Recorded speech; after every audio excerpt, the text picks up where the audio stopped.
The fluorescent lights of Apex Capital Management's 42nd floor cast their sterile glow across rows of mahogany desks and glass partitions. Outside, Manhattan sprawled beneath the darkening November sky, its million windows beginning to glow like embers scattered across black velvet. Inside, the hum of ambition never stopped. Keyboards clicking, phones ringing, voices rising and falling in the language of profit and loss. Victoria Ashford stood at her corner office window, arms crossed, watching the city she'd conquered through sheer will and brilliant strategy. But her attention wasn't on the skyline tonight. Through the glass partition she could see him. Ezra Hartwell sat at his desk in the southeast corner, fingers moving across his keyboard with the practiced efficiency of a man who had done this exact thing in this exact way for years. His workspace was immaculate. No photos, no plants, no coffee-stained mugs with inspirational quotes, just 3 monitors displaying cascading columns of numbers, a single notepad with his precise handwriting, and a small analog clock, the kind with actual hands that ticked audibly in the silence. Victoria's eyes flicked to that clock. 5:23. She'd been watching long enough to know what came next. Right on schedule. Ezra saved his work with quick keystrokes, closed each window methodically, and reached for the blazer draped over his chair. Victoria felt something twist in her chest. Frustration, maybe, or something more dangerous. Curiosity sharpened by months of rejection. Julian Cross called from 2 desks over, his tone playful, but edged with something sharper. "Leaving already, Hartwell? Big Friday night plans?" Ezra slipped his arms into the blazer without looking up. "Same as always, Julian. That's what worries us. You're making the rest of us look bad. Some of us actually have lives to avoid." A few scattered chuckles rippled through the nearby desks. Ezra offered a thin smile, polite, practiced, and utterly empty of real warmth. "Have a good weekend." 5:25. He moved toward the elevator with the same unhurried pace he always did, neither rushing nor dawdling.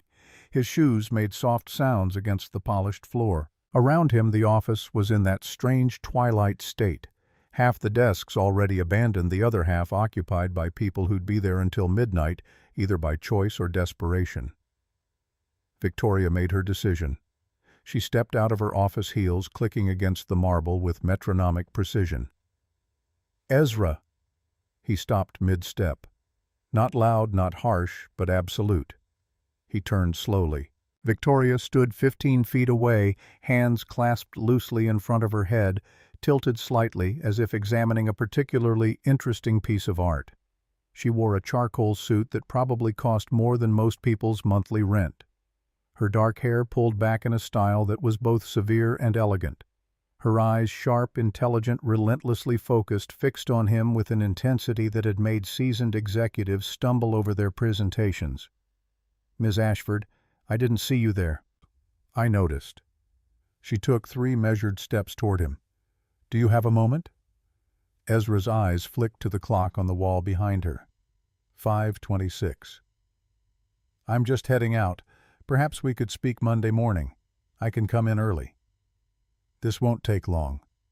Her tone wasn't unkind, but it left no room for negotiation. "Walk with me." It wasn't really a question. Ezra's fingers tightened on his bag strap, but his face remained carefully composed. "Of course." Victoria turned and began walking toward her corner office. Ezra fell into step beside her, acutely aware of the eyes tracking them. Subtle glances from colleagues who'd learned to read the office's power dynamics like weather patterns. They passed through the main floor where junior analysts hunched over spreadsheets like monks over illuminated manuscripts. They passed the glass-walled conference rooms, empty now except for forgotten coffee cups and whiteboard ghosts of meetings past. They passed the floor-to-ceiling windows that offered a view of the city Ezra never stopped to admire. Victoria's office occupied the northwest corner, a space of clean lines and expensive minimalism. She gestured to one of the 2 chairs facing her desk. "Please sit."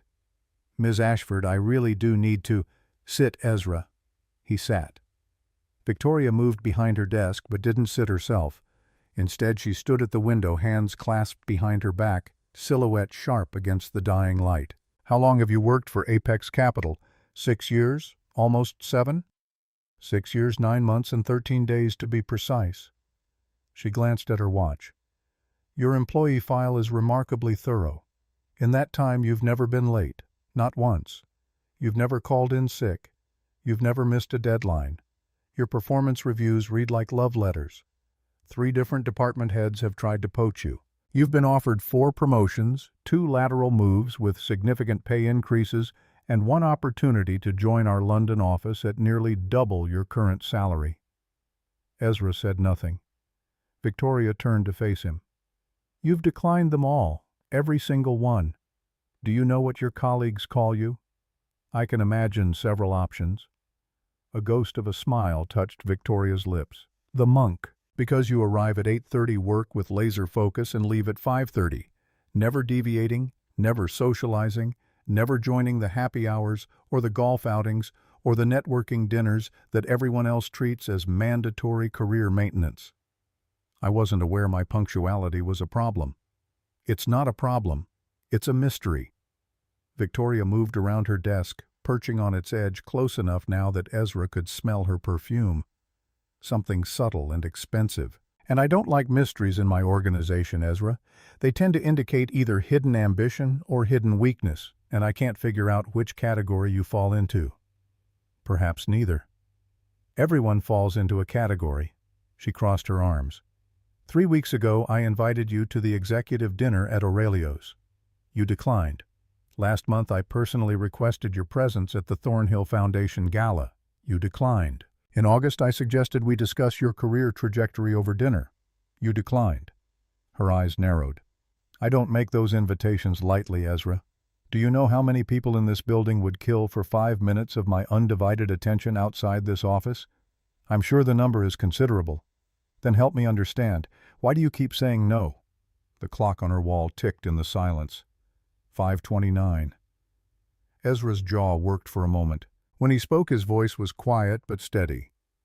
With respect, Ms. Ashford, my personal time is exactly that. Personal. You're a single man with no social media presence, no emergency contacts beyond a lawyer, and apparently no interest in advancing a career you're exceptionally good at. That's not personal, Ezra. That's peculiar. I do my job well. You do your job brilliantly, which is why I'm trying to understand what's holding you back. She paused. Or who? Something flickered across Ezra's face so brief that if Victoria hadn't been watching so closely, she would have missed it. But she was watching. She was always watching. There's someone, isn't there? Someone you need to be with. Someone who comes before everything else. 5:30. Ezra stood abruptly. Ms. Ashford, I appreciate your interest in my career, but I really must go. Answer the question. No.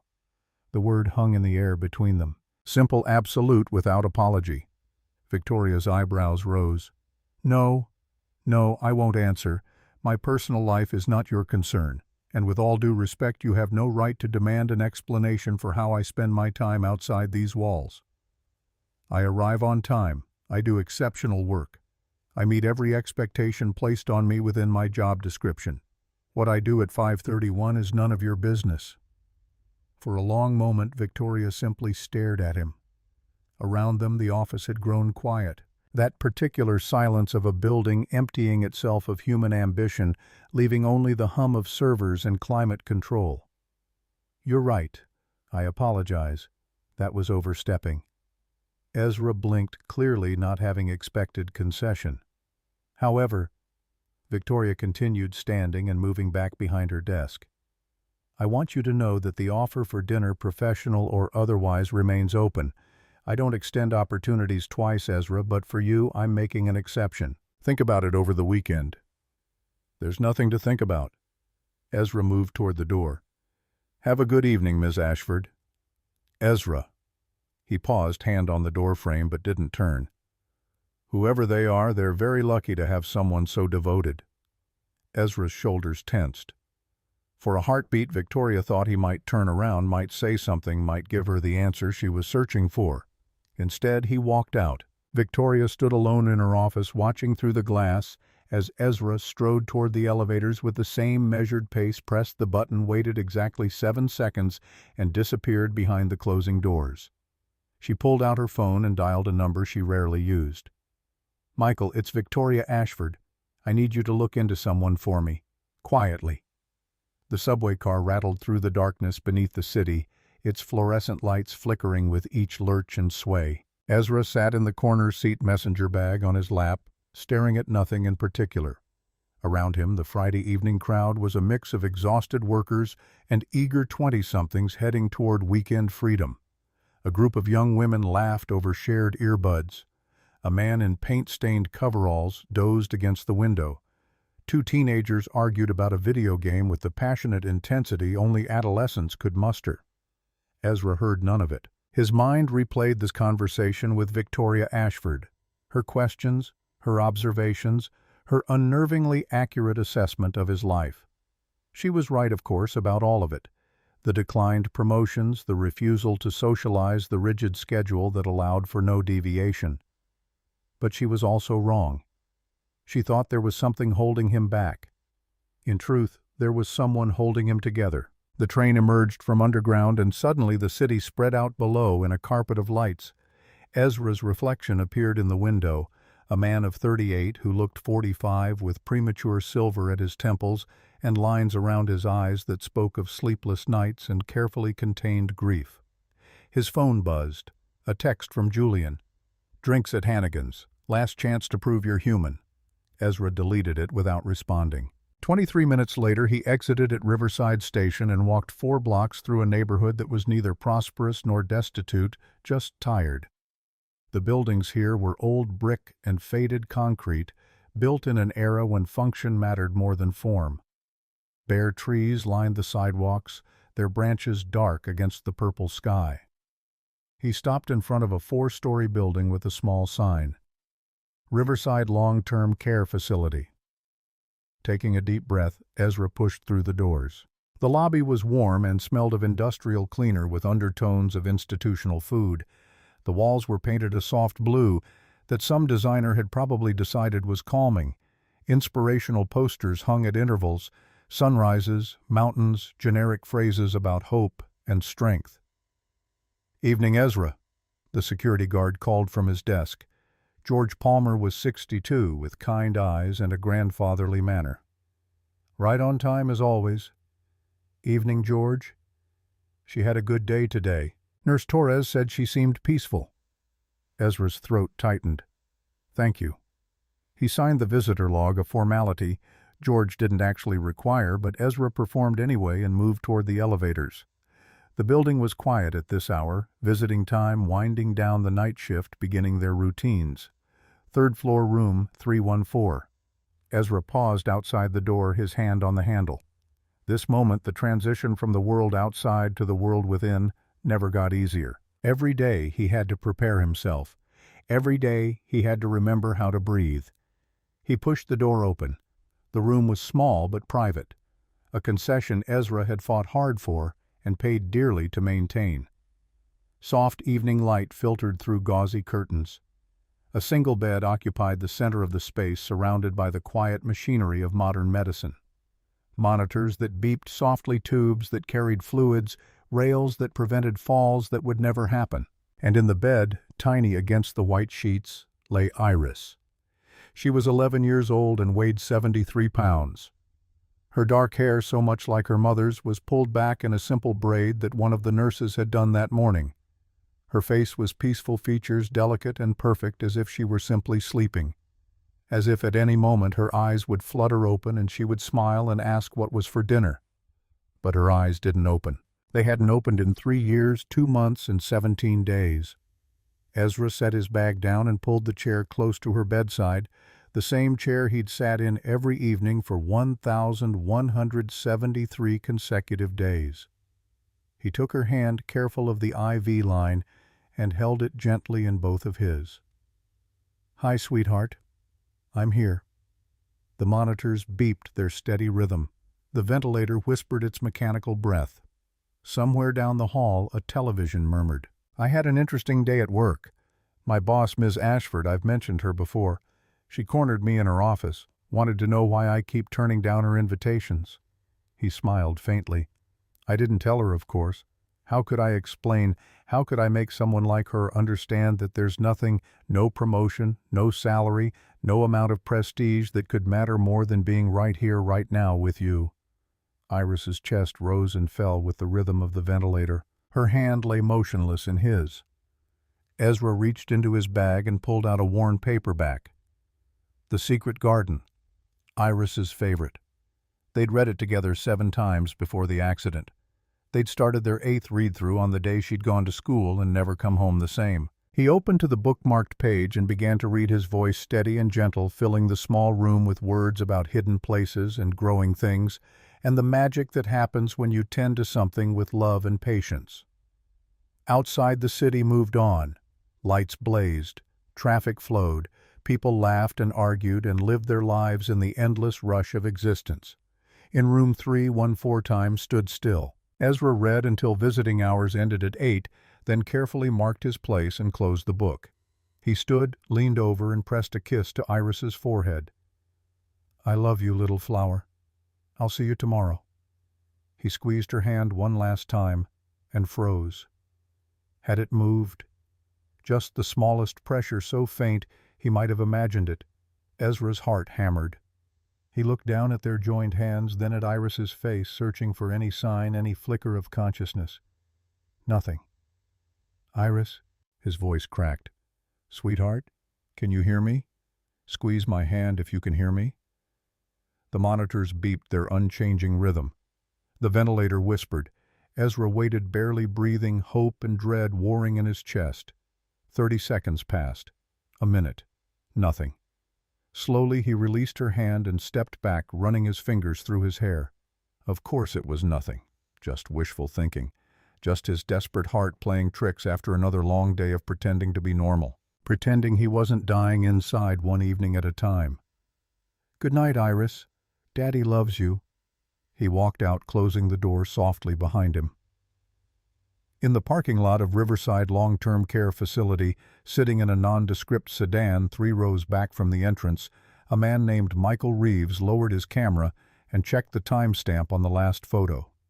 8:04. He scrolled through the evening's images. Ezra Hartwell entering at 6:11. Ezra signing in. Ezra disappearing into the elevator. Michael had been doing private investigation work for 20 years, mostly for lawyers and corporate clients. He'd followed cheating spouses, documented insurance fraud, and dug up dirt on executives threatening hostile takeovers. This job was different, simpler on the surface. Just find out where Ezra Hartwell goes every evening. But Michael had learned to trust his instincts, and his instincts told him there was more to this story. He uploaded the photos to his encrypted cloud drive and composed a brief email to Victoria Ashford. Subject: Hartwell. Initial report. Hartwell goes directly from office to Riverside Long-Term Care Facility in the Riverside District. Arrives 6:11 p.m. daily. Duration of visit approximately 2 hours. Facility specializes in coma patients and severe neurological cases. Investigating further. Will have full report Monday. He hit send and started his car. Inside the facility, unaware he was being watched, Ezra rode the elevator down, nodded goodnight to George, and stepped out into the November cold. The city had fully embraced night now. Streetlights cast orange pools on empty sidewalks. Somewhere in the distance a siren wailed. The wind carried the smell of rain. Ezra pulled his coat tighter and began the walk to the subway, his footsteps echoing in the darkness. Behind him, room 314's lights dimmed automatically on their timer, leaving Iris in the soft glow of medical monitors. A small girl in a big bed suspended between worlds while her father walked away because visiting hours said he must. And tomorrow he would return because love said he must. And so the days passed, each one the same, each one different only in the particular shade of hope and heartbreak Ezra carried home. In her corner office, 43 floors above the city, Victoria Ashford sat in the dark. Her computer screen the only light. Michael's email appeared in her inbox. She read it twice, then sat back in her chair staring at nothing. A long-term care facility. Someone who comes before everything else. The pieces were starting to fall into place, and Victoria wasn't sure she liked the picture they were forming. She closed her laptop and stood at her window looking out at the city she'd conquered through sheer will and brilliant strategy. She'd built an empire on reading people, understanding their motivations, knowing which buttons to push and which strings to pull. But Ezra Hartwell had no buttons, no strings, just a quiet dignity and an unwavering commitment to someone she didn't yet understand. Victoria checked her watch. 8:47. Somewhere out there, Ezra was heading home to whatever small apartment a man with his salary could afford. Tomorrow he would wake up and do it all again. And the next day, and the next for what? For who she needed to know. Not because it mattered to Apex's bottom line, not because it affected Ezra's performance, but because for the first time in longer than she could remember, Victoria Ashford had encountered something she couldn't acquire, couldn't understand, couldn't control. And it was eating her alive. She pulled out her phone and sent a text to Michael Reeves. "I need everything. Medical records, family history, the whole story. Discretion absolute." The reply came within seconds. "Understood." Victoria set her phone down and returned to the window. Below, the city breathed and pulsed, a living organism of ambition and desperation. Somewhere in that vast sprawl, Ezra Hartwell was probably reading or watching television or staring at the ceiling, counting down the hours until he could return to room 314. "Who are you?" Victoria whispered to the glass. "And what are you protecting?" The city had no answers. But Monday morning, Michael Reeves would. And Victoria Ashford, who had never met a problem she couldn't solve or a mystery she couldn't unravel, would finally understand why a brilliant man had chosen to sacrifice everything for someone she'd never met. The question was, what would she do with that knowledge? In the darkness of her office, surrounded by the trophies of her success, the awards, the framed magazine covers, the expensive art chosen more for investment than aesthetics, Victoria felt something she hadn't felt in years: uncertainty, and beneath it something even more dangerous: respect. The weekend passed the way all weekends passed for Ezra Hartwell, in careful increments of time measured between visits to room 314. Saturday morning at 10, Saturday evening at 6, Sunday morning at 9, Sunday evening at 5. 4 visits each, lasting exactly 2 hours, the maximum the facility allowed for non-immediate family emergencies, except Iris was immediate family. She was all the family Ezra had left. Monday morning arrived with gray skies and the threat of rain. Ezra stood at his bathroom mirror, knotting his tie with the mechanical precision of routine. The face that looked back at him was the same one that had stared from this mirror for 3 years. Hollow around the eyes, tight around the mouth, prematurely aged by a grief that had no expiration date. He arrived at Apex Capital at 8:29, signed in with the lobby security, and rode the elevator to the 42nd floor. The office was already buzzing with Monday morning energy. People clutching coffee like lifelines, swapping weekend stories, complaining about traffic with the camaraderie of shared suffering. Ezra moved through it all like a ghost, offering nods where required, brief smiles where expected, and nothing more. His desk welcomed him with its familiar emptiness. He powered up his monitors, opened his email, and began the week's work with the focus that had made him invaluable and the detachment that made him unreachable. At 9:47, his phone buzzed with an internal message from Victoria Ashford's assistant. "Ms. Ashford requests your presence in her office at 10:15. Ezra stared at the message, a cold weight settling in his stomach. Friday's confrontation had been unusual enough. A follow-up this soon felt ominous. He typed back, "Confirmed." 28 minutes later, he stood outside Victoria's office. Through the glass walls, he could see her on a phone call, pacing behind her desk with that predatory grace she brought to every negotiation. She saw him, gestured for him to enter, and pointed to a chair. Ezra sat and waited, hands folded in his lap, face carefully neutral. "I don't care what Peterson promised. The contract specifies quarterly deliverables, and we're 3 weeks past deadline. You have until Friday to remedy this, or we move to the penalty clauses. Your choice." She ended the call without waiting for a response and turned to Ezra. "Good morning, Ms. Ashford." She sat across from him, not behind her desk this time, in the matching chair that created an unsettling illusion of equality. For a long moment she simply studied him, her expression unreadable. "I owe you an apology." Ezra blinked. "I'm sorry. Friday, I overstepped." "Your personal life is precisely that, personal. I had no right to press you for information you weren't willing to share." She leaned back, crossing her legs. "I value you as an employee, Ezra, and I let my curiosity override my professionalism. It won't happen again." The apology sounded genuine. It probably was genuine.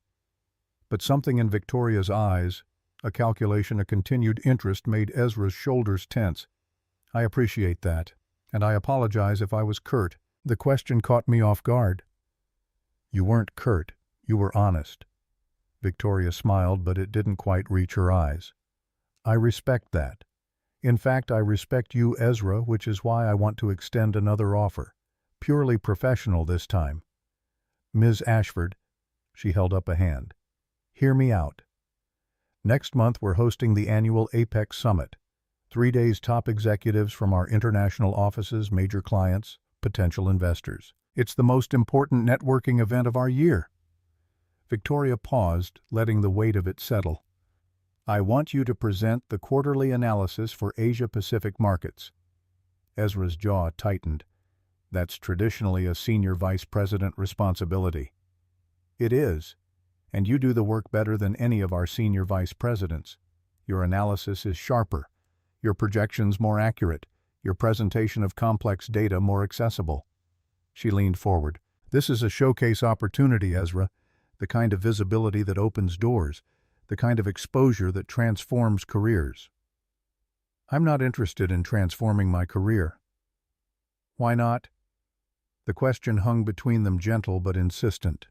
Ezra stood. "With respect, I thought we agreed my personal reasons were my own business." "We did, and they are." Victoria remained seated, looking up at him with those sharp, assessing eyes. "But professionally speaking, I need to understand if there's anything Apex can do to support you. Flexible hours, remote work options. We're a progressive company, Ezra. If there are accommodations that would help you—" "There aren't." "Are you sure? Because if there's something in your life that requires a specific schedule, we can work around that. Other employees have managed—" "Ms. Ashford," Ezra's voice was quiet but firm, "I appreciate the offer. I truly do. But the answer is no. I will continue to do my job to the best of my ability within my current role and current hours.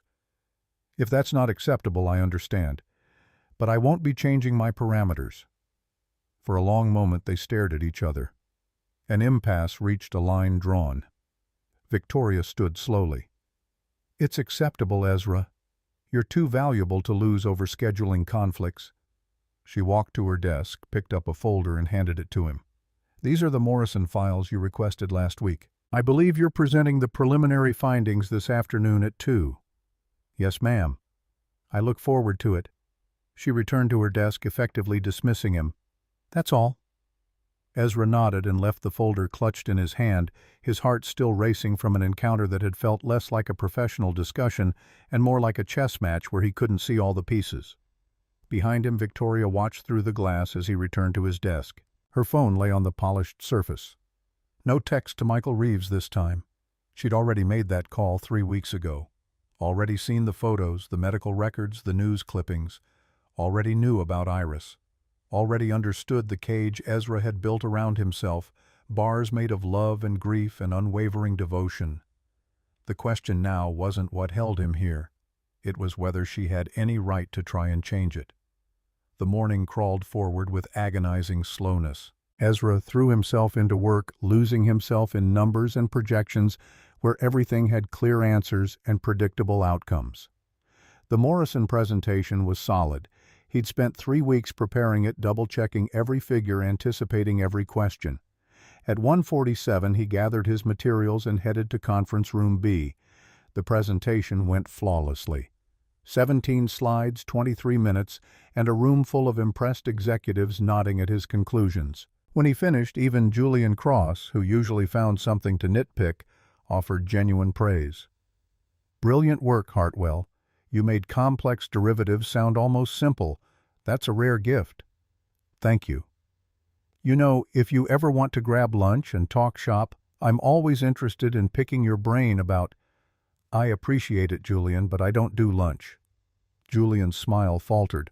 Right, of course, the mystery continues. Ezra packed his laptop, ignoring the comment, and returned to his desk. The clock read 2:31. 7 hours and 59 minutes until he could leave. 7 hours and 59 minutes until he could be where he needed to be. He opened a new spreadsheet and dove back into work, blocking out the world. Across town, in a private corner booth at the Carlisle Hotel's restaurant, Victoria Ashford sipped ice water and waited. The lunch crowd was thinning. Business people returning to their offices, tourists heading out to see the sights. The booth afforded privacy, which was why she'd chosen it. Michael Reeves arrived at 12:33, sliding into the opposite seat with the practiced ease of someone comfortable in expensive surroundings, despite not belonging to them. He was 51, gray-haired, unremarkable in every way except his eyes. Sharp, observant, missing nothing. Miss Ashford. Michael, thank you for meeting on short notice. He pulled a thin folder from his briefcase and slid it across the table. Everything you asked for, though I have to say this one's heavy. Victoria's hand paused over the folder. Heavy. How? Open it. You'll see. She did. The first page was a basic dossier. Ezra Christopher Hartwell, born April 17, 1987. Education. Bachelor's degree in economics from State University. Master's in financial analysis from Whitmore College. Employment history. 3 years at Barton & Associates, nearly 7 at Apex Capital. No criminal record. No debt beyond a modest car loan paid consistently.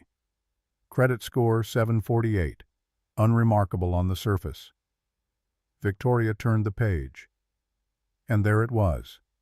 Marriage license. Ezra Christopher Hartwell and Claire Elizabeth Whitmore. June 12, 2012. A wedding photo. Ezra, younger, smiling genuinely, his arm around a beautiful woman with dark hair and warm eyes. Birth certificate. Iris Ann Hartwell. March 3, 2014. Another photo. Ezra holding an infant, his expression radiant with new father joy. More photos. Iris as a toddler, gap-toothed and laughing. Iris on her first day of school, pink backpack almost as big as she was.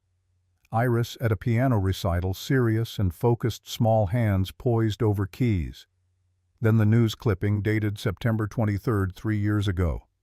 Local woman killed in multi-car accident. Claire Hartwell, 34, was pronounced dead at the scene after a 3-vehicle collision on Highway 47 Thursday afternoon. Also injured was her daughter Iris Hartwell, 8, who was transported to Mercy General Hospital in critical condition. Victoria's breath caught. She turned the page.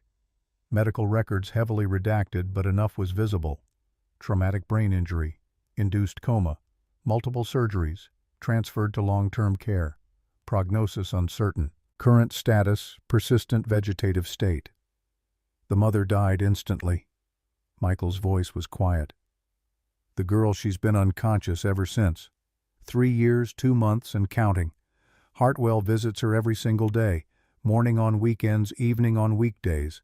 Never misses. The care facility staff say he reads to her, talks to her, holds her hand for hours.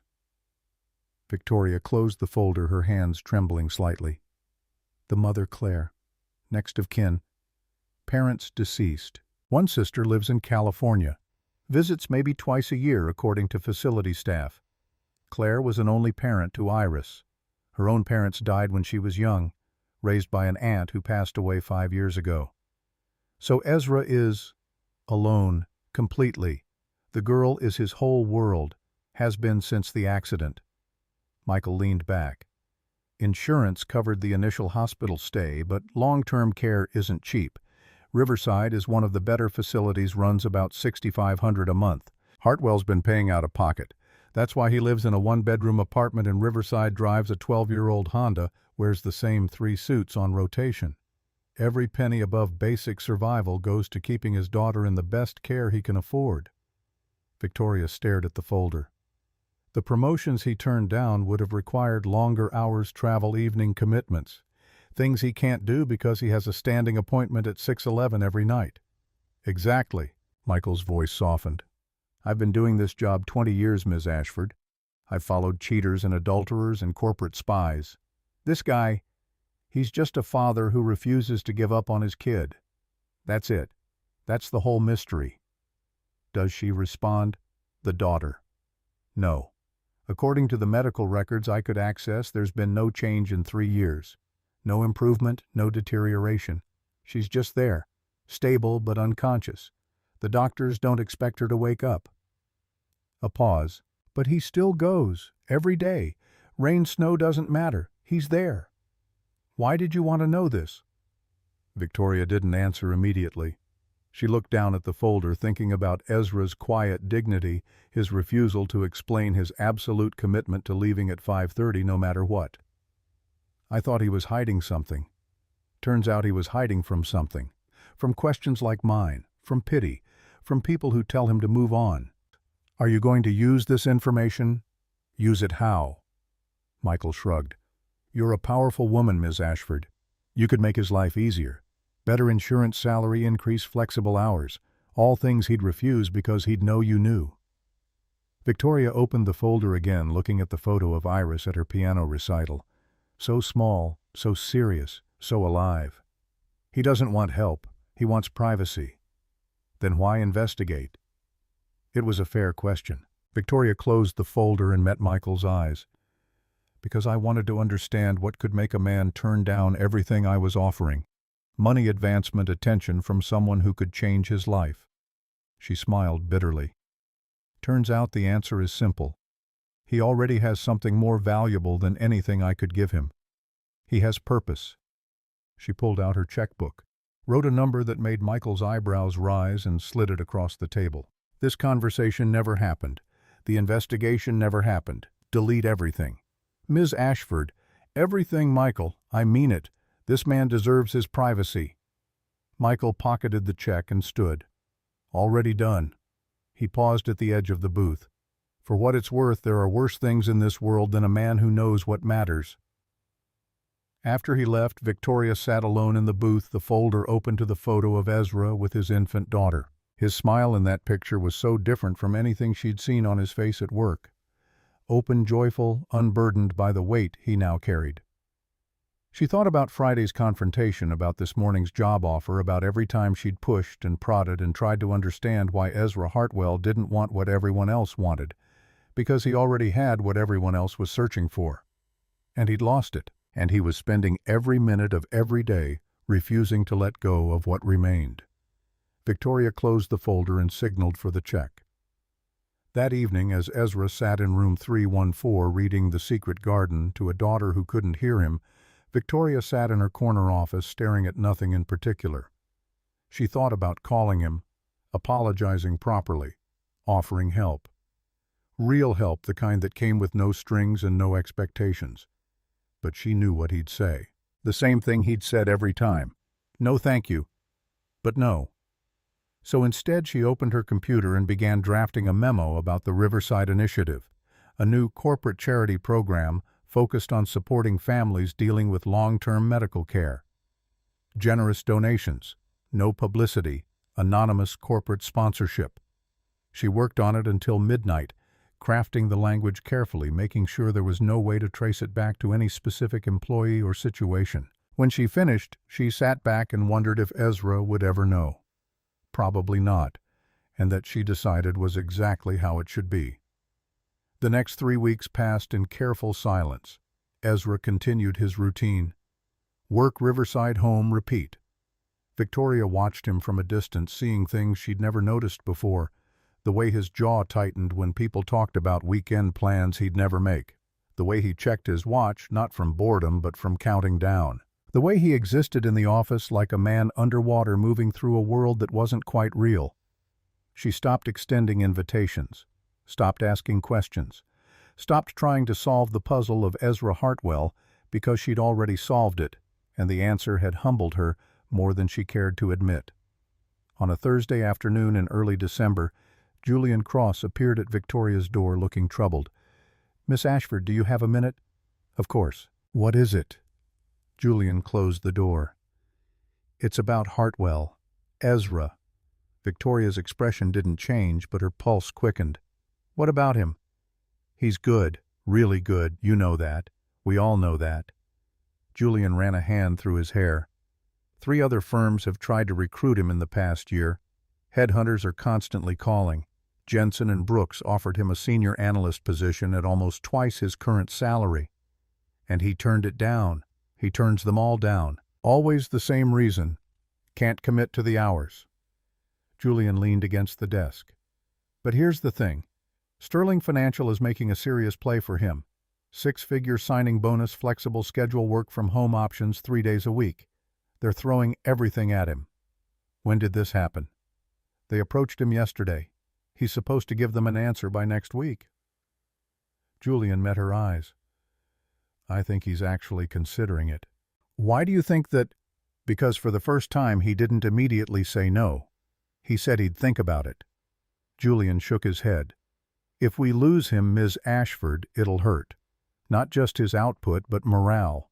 People respect Hartwell. He's proof you can be brilliant without being cutthroat. If he leaves, it sends a message that Apex doesn't value loyalty.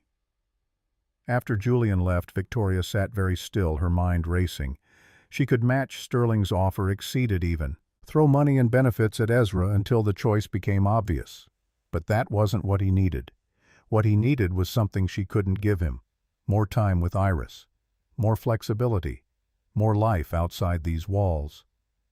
The realization stung more than she expected.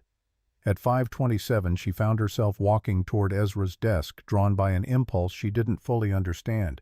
He was packing his bag, the same routine, the same mechanical precision. Ezra. He looked up, surprise flickering across his face. Ms. Ashford.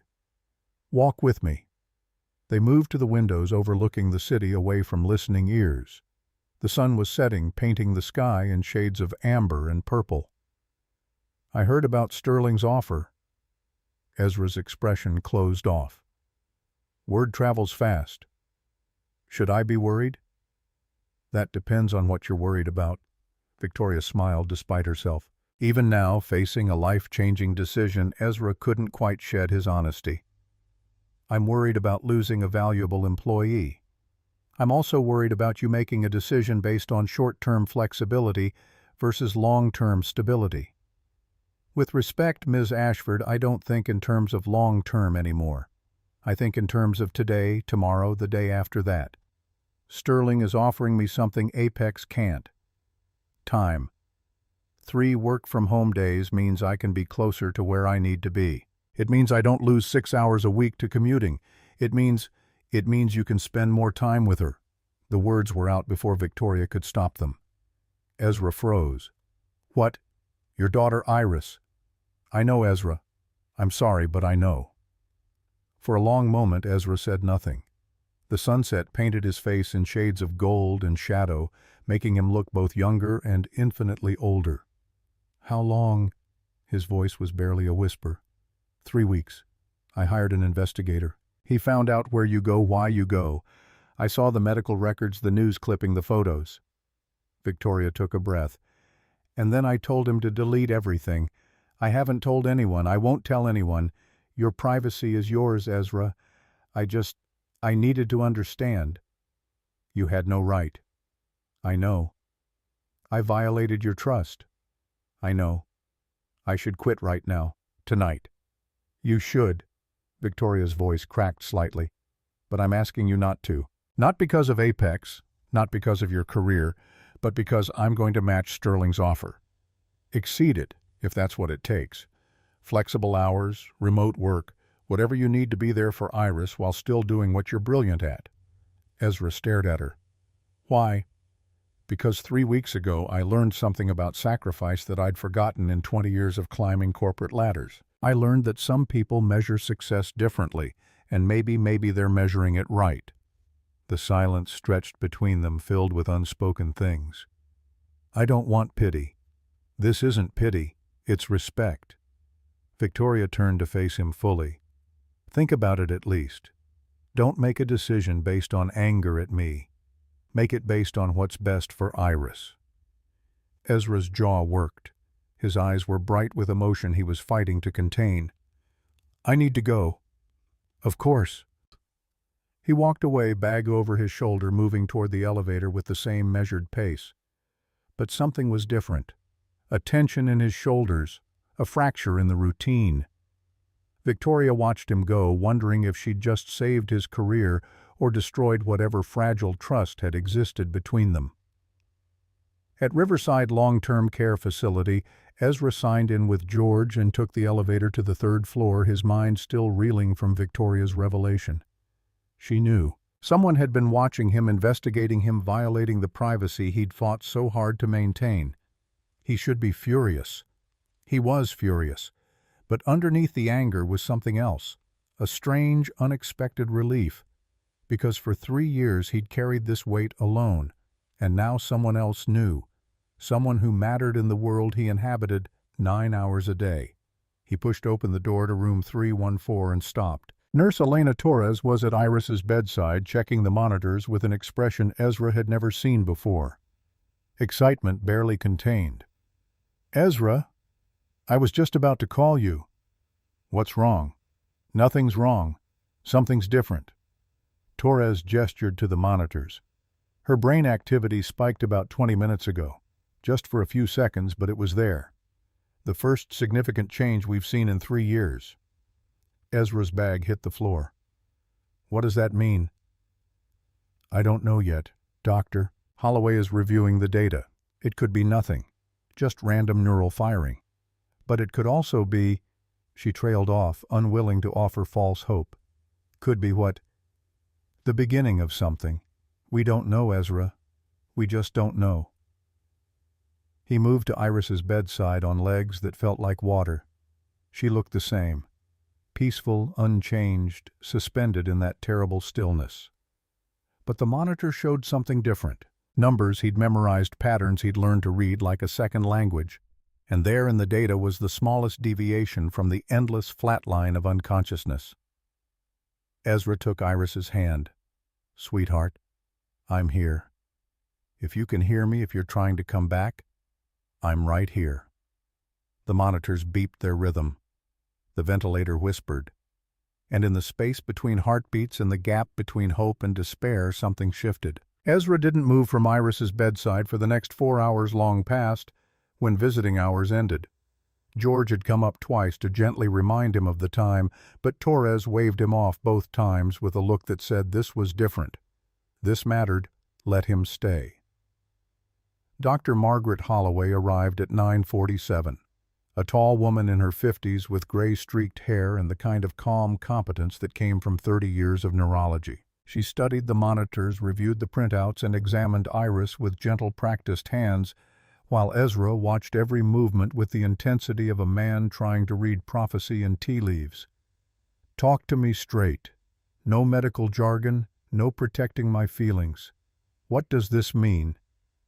Dr. Holloway pulled up a chair and sat across from him, their knees almost touching in the small space. 3 years ago, Iris suffered massive trauma to her brain, the swelling, the hemorrhaging. We did everything we could, but the damage was severe. She's been in what we call a persistent vegetative state. Brainstem function intact, which keeps her breathing and her heart beating, but no higher brain activity. No consciousness, no awareness, no response to stimuli.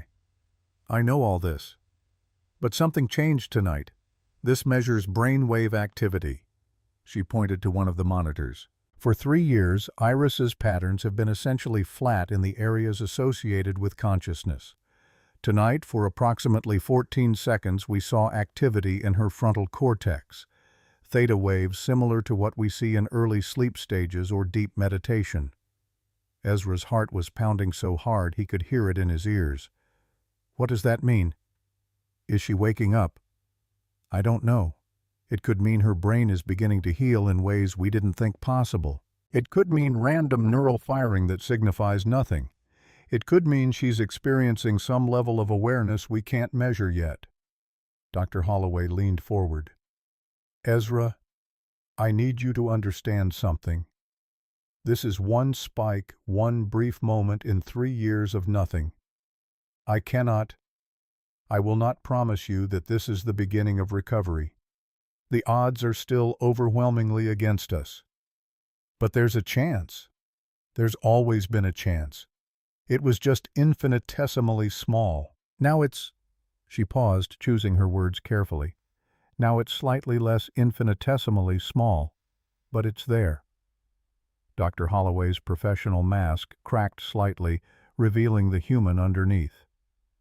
"Yes, Ezra, it's there." He nodded, not trusting himself to speak, and turned back to Iris. She looked exactly the same as she had that morning, that week, that year. But something fundamental had shifted in the universe. Some cosmic dial turned a fraction of a degree toward hope. What happens now? We watch, we wait, we run more tests tomorrow. EEG, functional MRI if we can arrange it. We document everything. Dr. Holloway stood. And you continue doing exactly what you've been doing. Reading to her, talking to her, being present. If there's any chance her consciousness is starting to emerge, your voice, your presence, those could be the anchors helping her find her way back. After Dr. Holloway left, Ezra sat in the dimness of room 314, holding Iris's hand, feeling the steady pulse of her heartbeat through her thin wrist. "I felt you move earlier, just the smallest squeeze. I thought I'd imagined it, but I didn't, did I? You're trying to come back to me." The monitors beeped. The ventilator whispered. The world outside continued its relentless turning. "Your mom would be so proud of you, little flower. So proud of how strong you are." Ezra's voice cracked. "I need you to keep fighting, okay? I need you to know that I'm right here, that I've been here every single day, and I'm not going anywhere. Not ever." He stayed until midnight, when Torres finally insisted he go home and sleep. "She needs you rested. If things start changing, we need you sharp, not exhausted. Go home, Ezra. We'll call if anything happens." The subway ride home felt surreal. The fluorescent lights too bright, the other passengers too loud. Ezra kept checking his phone, half expecting a call telling him to come back, that Iris had opened her eyes, that the miracle he'd prayed for every night was finally happening. The call didn't come. He reached his apartment, a one-bedroom in a building that had seen better decades, at 1247. The space was Spartan. A couch, a TV he rarely watched, a small kitchen table where he ate meals he barely tasted. The bedroom held a bed, a dresser, and an entire wall of photo albums and framed pictures. Iris at 2 covered in birthday cake. Iris at 5 missing her front teeth. Iris at 7 holding her first piano trophy. And Claire, beautiful Claire, in dozens of shots. Laughing, dancing, holding their daughter, looking at Ezra with eyes full of love and forever promises. He stood in front of that wall, touching a photo of the three of them at the beach, taken 6 months before the accident. They looked so happy, so ignorant of the devastation waiting just around the corner. She moved. She's trying to come back. Claire smiled from the frame, frozen in eternal summer, and Ezra felt the familiar ache of her absence. Duller now than it had been 3 years ago, but never fully gone.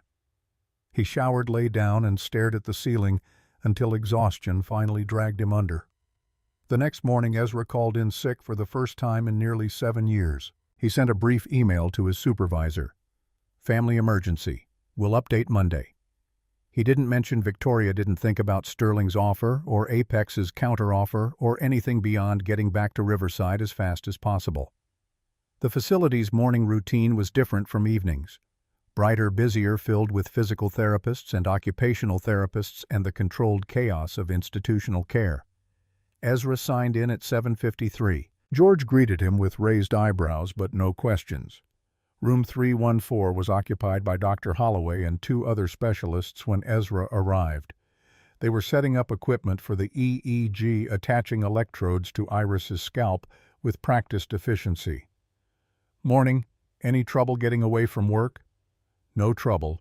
She studied him with the kind of look that said she knew exactly what sacrifice that simple answer represented. "Good. We're going to monitor her brain activity continuously for the next 72 hours. If there's another spike, we want to catch it in real time and see what might be triggering it." What could trigger it? Auditory stimulation, tactile stimulation, Temperature changes, even random neural reorganization. Or nothing at all. The brain is still largely a mystery to us, Ezra. We're mapping uncharted territory here. The testing took 3 hours. Ezra sat in the corner watching, occasionally answering questions about Iris's medical history, mostly just being present in case she needed him. At 11:15 his phone buzzed. A text from Victoria. "Julian said you called in sick. Everything okay?" Ezra stared at the message, torn between anger at her intrusion and gratitude for her concern. Finally he typed, "Family matter. We'll explain Monday." Her response came immediately. "Take whatever time you need. Your position is secure." He pocketed the phone without responding. By noon the specialists had finished and departed, leaving instructions for the nursing staff and promising to review the data remotely. Ezra settled into his familiar chair and pulled out the secret garden opening to their bookmarked page. "Okay, sweetheart. Where were we?" He scanned the text. "Ah, right. Mary has just discovered the hidden door." He read for 2 hours, his voice steady and calm, occasionally pausing to squeeze Iris's hand or brush hair from her forehead. Torres came and went, checking vitals, adjusting IV drips, offering Ezra coffee he accepted but barely touched.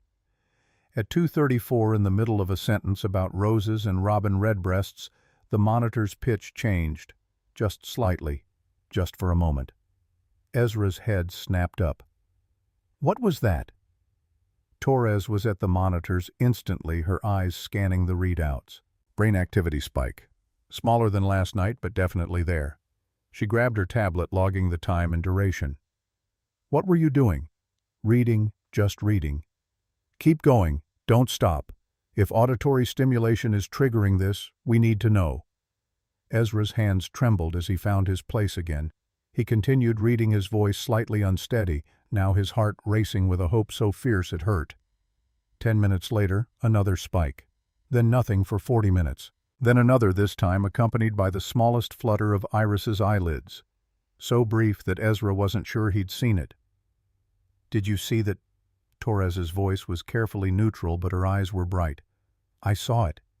Ezra, I need to call Dr. Holloway. Keep talking to her. Read, sing, tell her about your day. Anything. Just keep your voice going."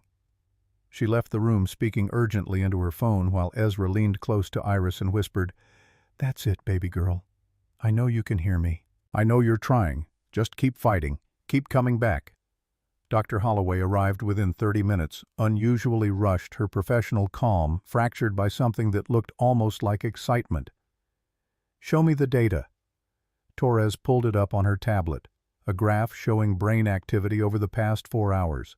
The spikes were irregular, unpredictable, but undeniably there. 6 of them, 6 moments of consciousness breaking through 3 years of silence.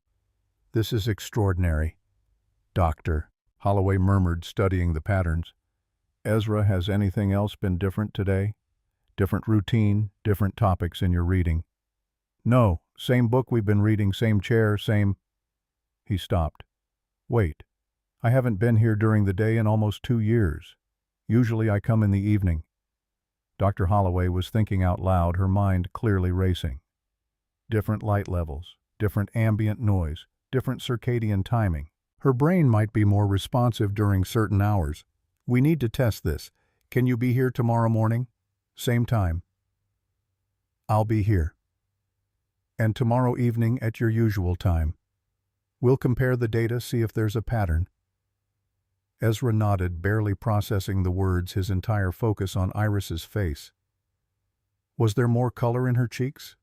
Or was he imagining it, desperate for any sign of change? The afternoon dissolved into evening. Ezra stayed reading until his voice grew hoarse, then just talking about work, about the weather, about memories of Claire and family dinners and piano recitals. Torres brought him soup he didn't remember eating and water he drank without tasting. At 7:45, during a story about Iris's 6th birthday party, her right index finger twitched. Ezra stopped mid-sentence, staring at their joined hands. "Iris."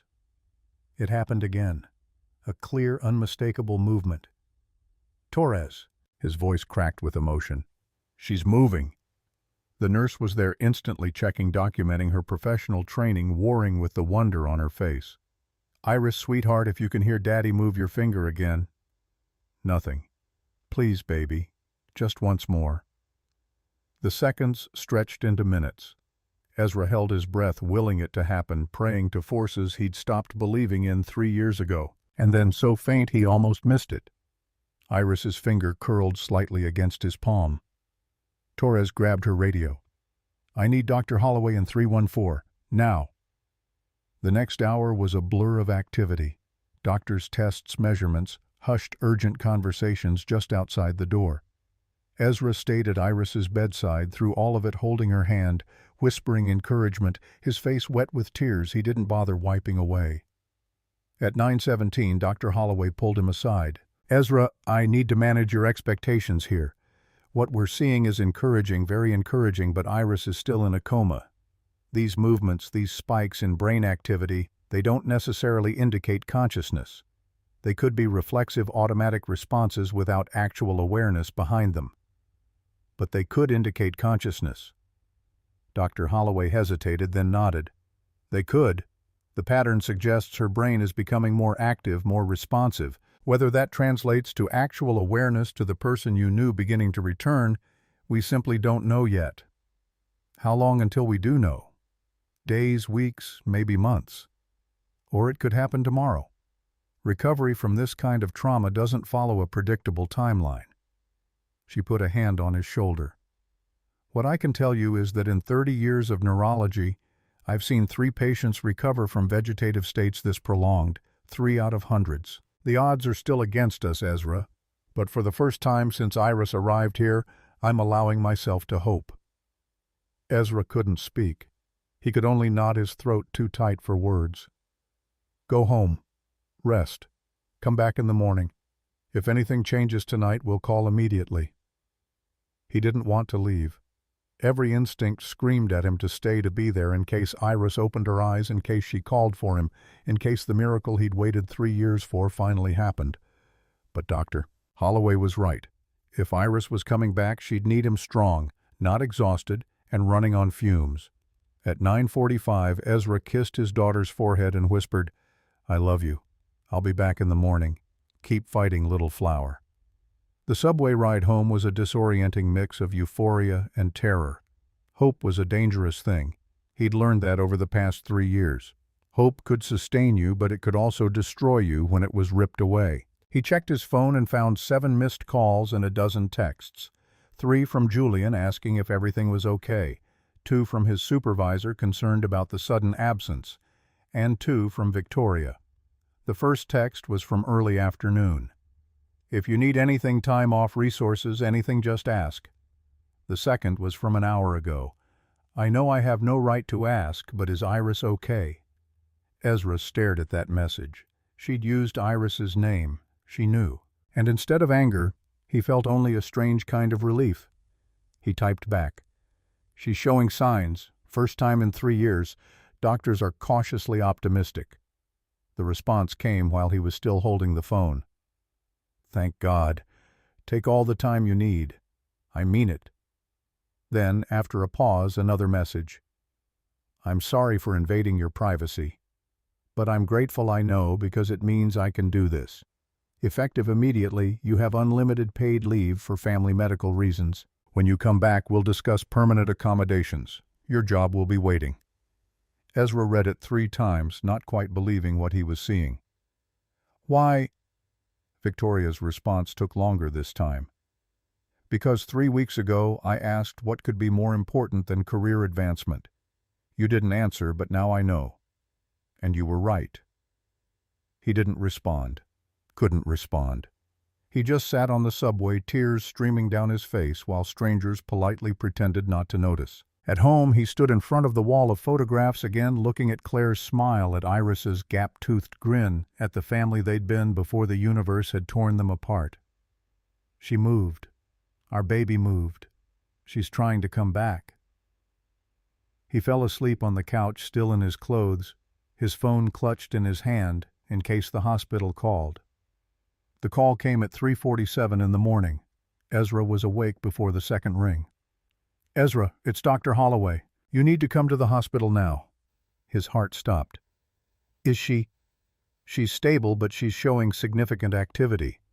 REM patterns, increased heart rate, muscle movement. Ezra, I think she might be transitioning out of the coma." He was moving before she finished the sentence, grabbing his keys, his wallet, his coat. "I'm on my way." "There's something else." Dr. Holloway's voice changed, became softer. "About 20 minutes ago she vocalized. Just a sound, not words. But Ezra, she made a sound. Her vocal cords engaged. That hasn't happened in 3 years." The phone slipped from Ezra's hand. He caught it, fumbling, his whole body shaking. "I'll be there in 15 minutes. He ran the 4 blocks to where his old Honda was parked, drove through empty pre-dawn streets with a recklessness born of desperation, parked illegally outside Riverside, and sprinted through the lobby past a startled night security guard. The elevator took eternities. The hallway stretched like a nightmare corridor, room 314, impossibly far away. And then he was there. The room was full of people. Dr. Holloway, 2 nurses, a respiratory therapist, all clustered around Iris's bed with equipment and clipboards, and the controlled urgency of medical professionals witnessing something rare. They parted as Ezra entered. Iris lay in the bed, still connected to her monitors, still breathing with the ventilator's assistance. But something was different. Her face held tension that hadn't been there before. Muscles engaged, expression shifting subtly, eyelids moving beneath closed lids in the rapid dance of REM sleep. She looked less like a porcelain doll and more like a sleeping child. "Talk to her." Dr. Holloway's voice was quiet. "We need to see how she responds." Ezra moved to the bedside on legs that barely held him. He took Iris's hand, feeling warmth, feeling tension, feeling life in a way he hadn't felt in 3 years. "Iris, it's Daddy. I'm here, baby. I'm right here." On the monitor, her brain activity spiked. Sharp, clear, undeniable. "I know you're trying to wake up. I know you're fighting your way back. You're the bravest person I've ever known, little flower. So brave. And I need you to keep going. Keep trying. Come back to me." Iris's eyelids fluttered. The room went silent except for the machines. "That's it, sweetheart. Open your eyes. Let me see those beautiful eyes." Her face scrunched the expression achingly familiar. The same face she'd made as a baby, fighting sleep as a toddler, resisting bedtime, as a little girl trying to stay awake for one more story. And then, so slowly, it seemed to take forever, and no time at all. Iris's eyes opened. They were unfocused, confused, the pupils contracting in the room's dim light. But they were open. After 3 years, 2 months, and 18 days of darkness, Iris Hartwell's eyes were open. "Iris." Ezra's voice was barely a whisper. Her gaze drifted, not fixing on anything, not quite seeing, but then slowly, incrementally, her eyes tracked toward the sound of his voice and found his face. For one perfect, crystalline moment, father and daughter looked at each other across the vast chasm of lost time. Then Iris's eyes fluttered closed again, her face relaxing back into sleep. "No, no, no," Ezra begged. "Stay with me. Please stay with me." "Ezra." "Doctor." Holloway's hand on his shoulder, firm but gentle. "Let her rest. That took enormous effort. Her brain needs to process, to recover." But she was awake. She saw you, and that means everything just changed. The sun rose over the city while Ezra sat beside his daughter, holding her hand, watching her sleep. Real sleep this time. Not the awful stillness of coma, but the natural rest of exhaustion. Nurses came and went. Doctor. Holloway made calls to specialists, to therapists, to people who needed to know that the impossible had just become possible. Someone brought Ezra coffee. Someone else brought food he couldn't eat. None of it mattered. All that mattered was the small hand in his warm and alive and occasionally twitching as Iris's brain navigated whatever dreams were finally returning after 3 years of nothing. At 7:23, Ezra's phone buzzed with a text from Victoria. "Any news?"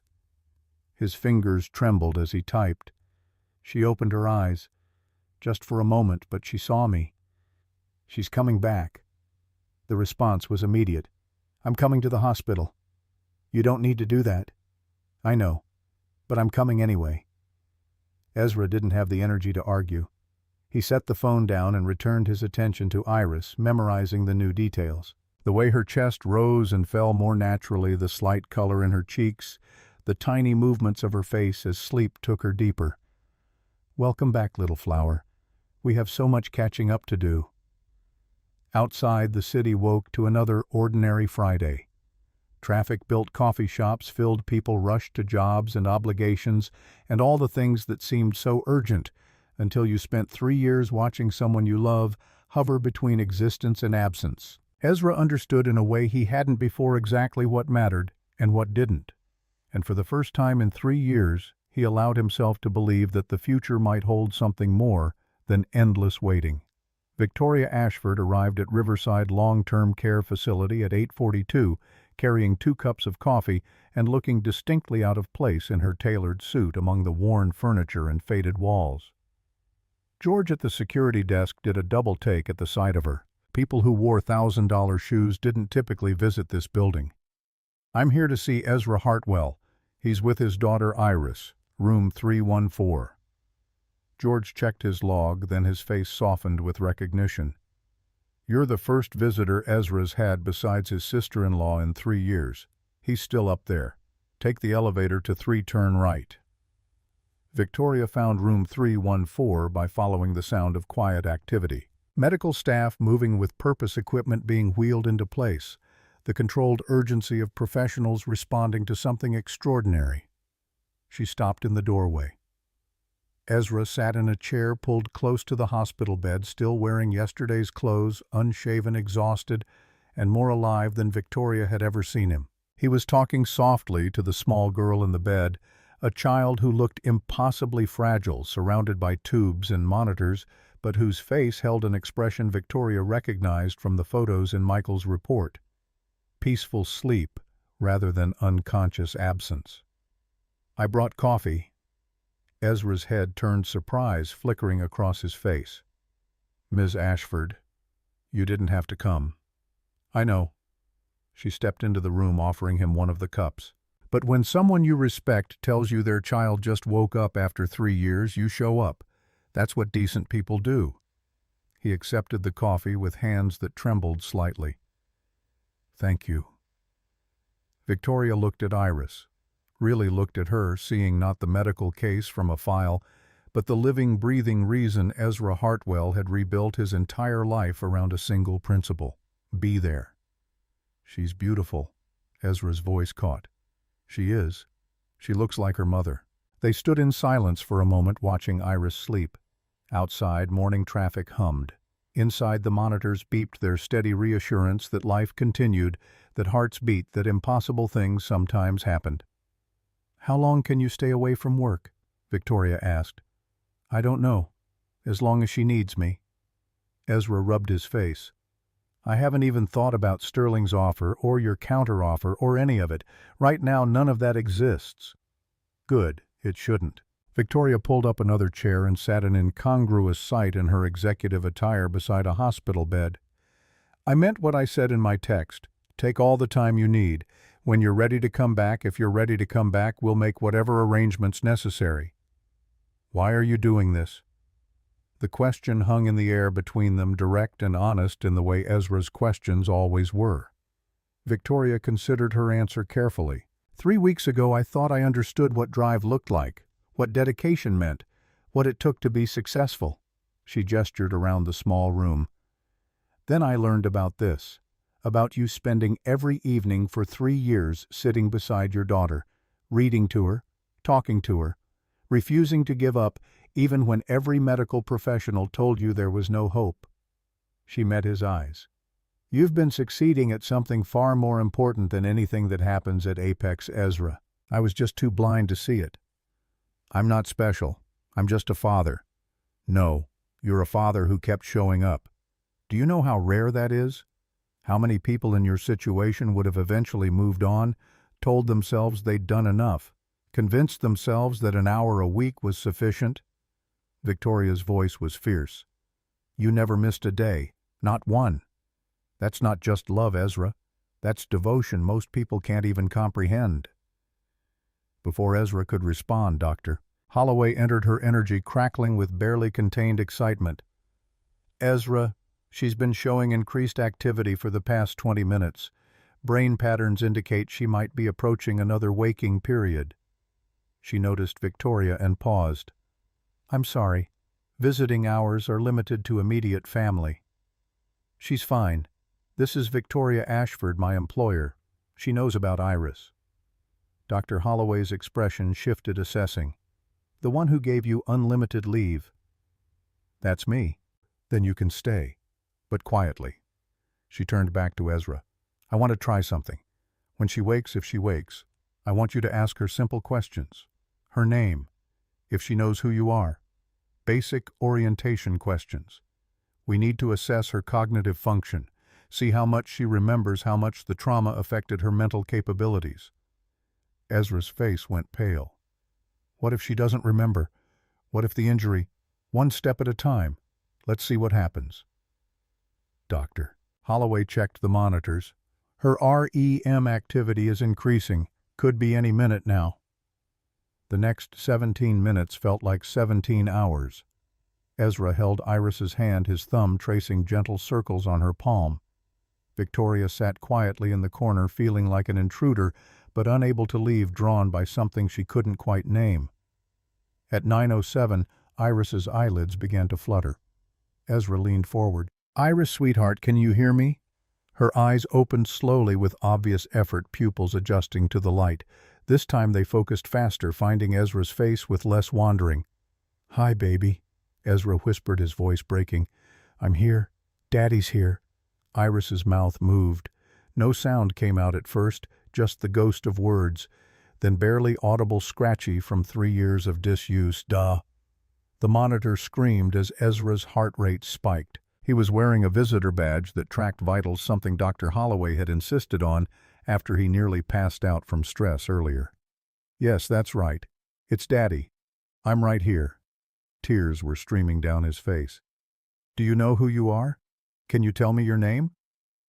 Iris's brow furrowed with concentration. Her lips formed shapes, testing sounds. Iris." Dr. Holloway was writing frantically, documenting everything. "Good. Very good, Iris. Do you know how old you are?" Confusion crossed the girl's face. Her eyes shifted from Ezra to the doctor to the unfamiliar room. 8. Ezra's breath caught. She thought she was still 8, the age she'd been when the accident happened. "Close, sweetheart. You're 11 now. You've been asleep for a long time." "Tired," Iris whispered. "So tired." "I know. It's okay to rest. You're doing so well." Ezra kissed her forehead. "I love you so much." "Love you," Iris murmured, her eyes already drifting closed. "Don't go." "I won't. I'm staying right here." Within seconds she was asleep again, her breathing deep and even. Dr. Holloway set down her tablet, her hands shaking slightly. That was remarkable. Name recognition, self-awareness, language processing, emotional connection, all functioning. She's lost 3 years of memory, but her core cognitive abilities appear intact. She's really coming back. She is. It's going to be a long recovery. Physical therapy, occupational therapy, speech therapy to strengthen her voice, psychological support to help her process the time loss. But Ezra, Dr. Holloway's voice was thick with emotion. "Your daughter is coming back." Ezra broke down completely, his shoulders shaking with sobs he'd been holding back for 3 years. Victoria looked away, giving him what privacy she could in the small room, and found herself blinking back her own tears. Over the next 6 hours, Iris woke 3 more times. Each period of consciousness lasted longer. 2 minutes, then 5, then nearly 10. Each time she was more present, more aware though, clearly confused about where she was and why everything felt so wrong. "Where's Mommy?" she asked during the 4th waking, her voice still weak but gaining strength. Ezra's face crumpled. This was the conversation he'd been dreading, the truth he'd have to tell her eventually. Sweetheart, do you remember the car ride the day you and Mommy were coming to pick me up from work? Iris's expression went distant searching. There was a red light and then... Fear crept into her eyes. There was a noise, a big noise, and then I don't remember. There was an accident, a bad one. Ezra took both her hands in his. Mommy didn't make it, baby. She died in the accident. I'm so sorry. The girl's face transformed, grief and confusion and loss all crashing together. No, that's not. Mommy was just... We were just... I know. To you it feels like yesterday. But it's been 3 years. You got hurt very badly. You've been in the hospital all this time asleep while your body healed. Iris started crying, the sound heartbreaking from someone so small and fragile. Ezra gathered her carefully against his chest, mindful of the tubes and wires, and let her sob out her grief for a mother she'd lost yesterday that everyone else had been mourning for years. Victoria slipped out of the room, unable to watch any more without breaking down herself. She found an empty waiting area and sat heavily, her carefully constructed composure finally cracking. She'd built an empire on rational decisions, strategic thinking, emotional detachment. She'd prided herself on never letting feelings interfere with business, on making the hard choices that success required. And here was Ezra Hartwell, who'd sacrificed every opportunity for advancement, who'd lived in poverty to afford his daughter's care, who'd spent 3 years reading to someone who couldn't hear him. And he'd been right. He'd been right about everything. Ms. Ashford. Victoria looked up to find Nurse Torres standing there with a box of tissues. Thought you might need these. It's a lot to process even for visitors. How does he do it? How did he stay hopeful for 3 years when everyone said there was no chance? Torres sat beside her. He didn't stay hopeful, not always. I've seen him in the depths of despair ready to give up. But every time he'd come back the next day anyway. Hope or no hope, he showed up. That's love, Ms. Ashford. Real love doesn't need hope. It just needs commitment. Victoria wiped her eyes. Mascara probably ruined beyond repair and didn't care. I offered him promotions, salary increases, networking opportunities. I thought I was offering him the world. You were offering him your world, but he's been living in a different one. Doesn't make either wrong, just different priorities. I want to help, really help, not just throw money at the problem, but I don't know how. Torres smiled. You already are. You gave him time. That's the only resource that matters right now. Everything else he'll figure out. Back in room 314, Iris had cried herself back to sleep in Ezra's arms. Dr. Holloway was conferring with the respiratory therapist about removing the ventilator. Iris's breathing had strengthened enough that she might not need it anymore. We'll try weaning her off over the next 48 hours. If she can maintain adequate oxygen levels on her own, we'll extubate. That's a huge milestone. Ezra nodded, barely processing the medical terminology, his entire focus on the small body tucked against him. She felt so fragile, so impossibly light. 3 years of muscle atrophy had left her weighing less than she had at age 8. The physical recovery will be extensive. She'll need to relearn basic motor skills, walking fine motor control coordination. Her muscles have been unused for 3 years. It'll be like teaching a toddler all over again. I don't care how long it takes. I know you don't. But Ezra, you need to prepare yourself for a marathon, not a sprint. Iris is going to need months, maybe years of intensive therapy. She'll be frustrated in pain, angry about everything she's lost. And you'll be the person she takes it out on because you're the safe space. I can handle it. Can you? Because from what I've seen, you've spent 3 years in survival mode. Now you'll need to transition into recovery mode, which is different. It means making hard decisions about her care, about your own well-being, about accepting help from people who want to support you. Ezra looked up at her. I've never been good at accepting help. I've noticed. But this isn't about you anymore. It's about giving Iris the best possible chance at recovery. And that means you staying healthy, rested, and emotionally stable. You can't pour from an empty cup, Ezra. Before he could respond, Victoria reappeared in the doorway. Her makeup repaired her composure, mostly restored. I need to head back to the office, but Ezra, I meant what I said. Take whatever time you need, and if there's anything at all that would make this easier, you tell me. You've already done more than enough. I haven't done anything yet." Victoria pulled a business card from her purse and wrote on the back, "This is my personal cell phone, not my assistant, not my office line, my actual phone. If you need something at 3 in the morning, you call. If Iris needs something, you call. If you just need to talk to someone who understands that work isn't the center of the universe, you call." Ezra took the card, staring at the number. "Why are you doing all this? Really?" Victoria looked at Iris sleeping in his arms, at the bare room with its medical equipment and institutional walls, at the man who'd given up everything for this moment. "Because someone should have been in your corner 3 years ago and no one was. Because I have the power to make your life easier, and I've been using it to make it harder. And because—" She paused, choosing her words carefully. "Because watching you fight for your daughter has reminded me what integrity actually looks like. I want to be the kind of person who supports that, not someone who tries to exploit it for corporate gain." Ezra's eyes glistened. "Thank you. For understanding. For this. For everything. Don't thank me yet.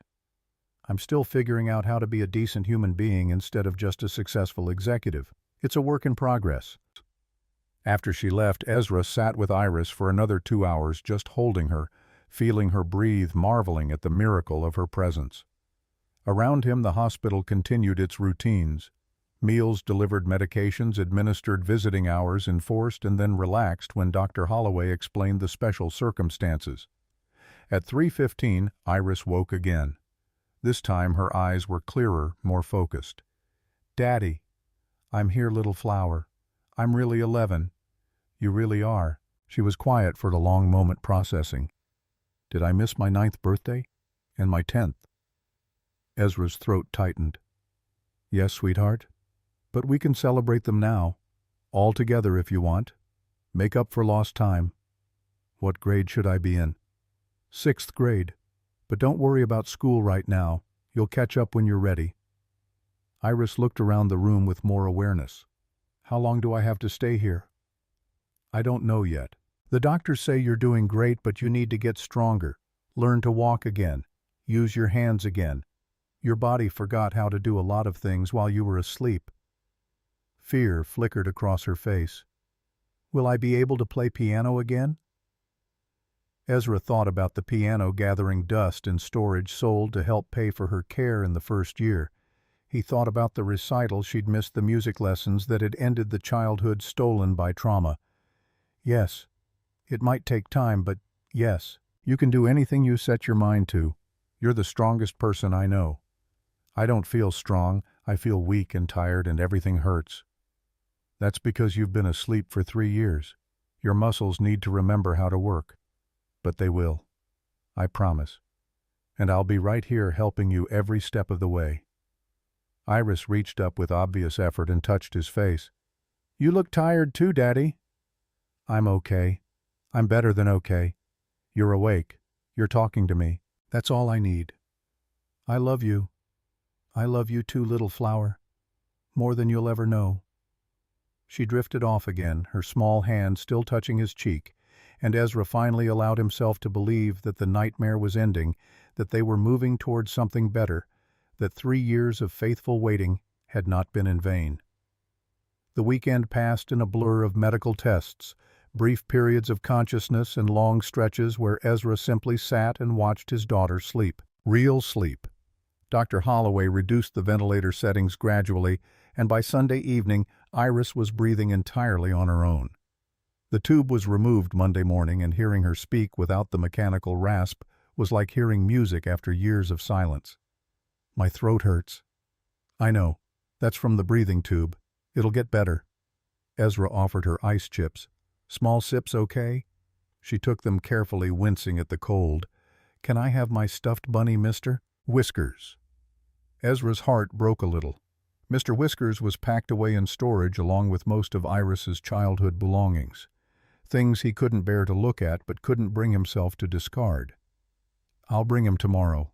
And some of your books. Would you like that?" "Yes." And can you keep reading The Secret Garden? I want to know what happens to Mary and the robin." Iris looked confused. "You've been reading it to me. I heard you, lots of times." Ezra and Doctor Holloway exchanged glances. "Iris, what do you remember about being asleep?" The girl's brow furrowed. "It's fuzzy, like dreams, but not really. Sometimes I heard Daddy's voice. Sometimes I heard music, but I couldn't move or talk or wake up. I tried so hard to wake up, but I couldn't. I was stuck and I couldn't get out." Tears welled in her eyes. "You heard me telling you to fight. Every day you told me not to give up." Iris buried her face against Ezra's chest. "So I didn't." Doctor Holloway stepped out to compose herself, leaving father and daughter alone in their reunion. Over the next week, Iris's progress accelerated.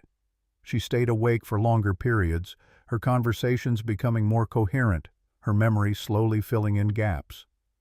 Physical therapists began working with her, starting with simple exercises. Lifting her arms, bending her knees, gripping objects. Everything was exhausting. Everything hurt. But Iris approached it with a determination that reminded Ezra achingly of Claire. "5 more reps. You're doing great." "I can't." Iris gasped, her arm trembling from the effort of lifting a 1-pound weight. "It's too heavy." "You can. Remember what your dad said. You're the strongest person he knows."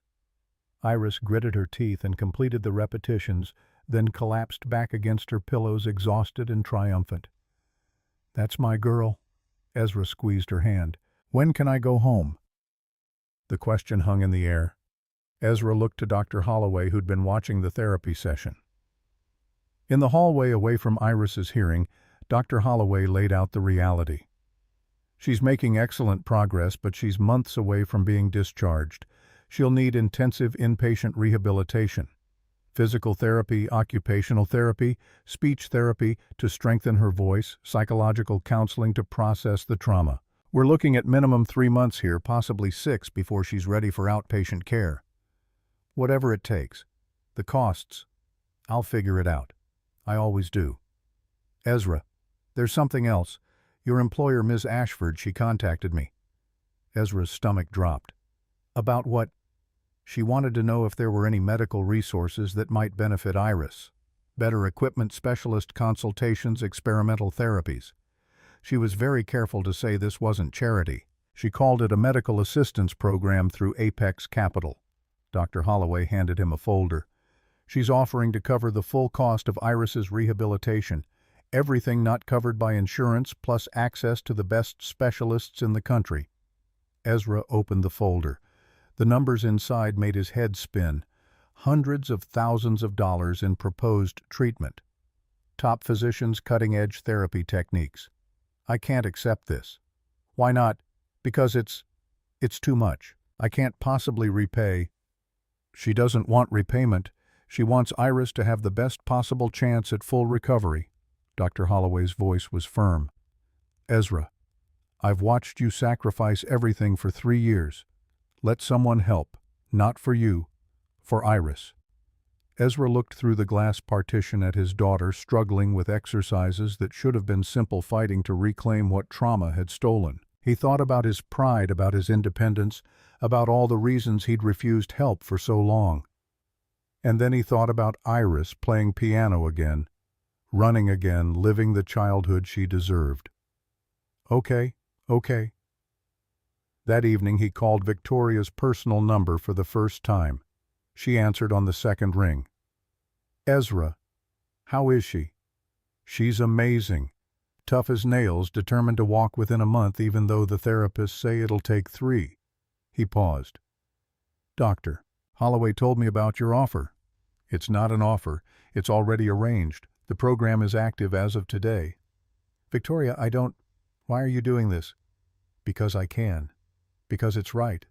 And because sometimes the best use of wealth isn't building empires, it's rebuilding lives." She paused. "Also because you turned down every promotion I offered, and I need to do something useful with that unspent salary budget." Despite everything, Ezra laughed, a real laugh. "The first in years." "Thank you. I mean it. Thank you." "You're welcome. Now go be with your daughter. That's where you belong."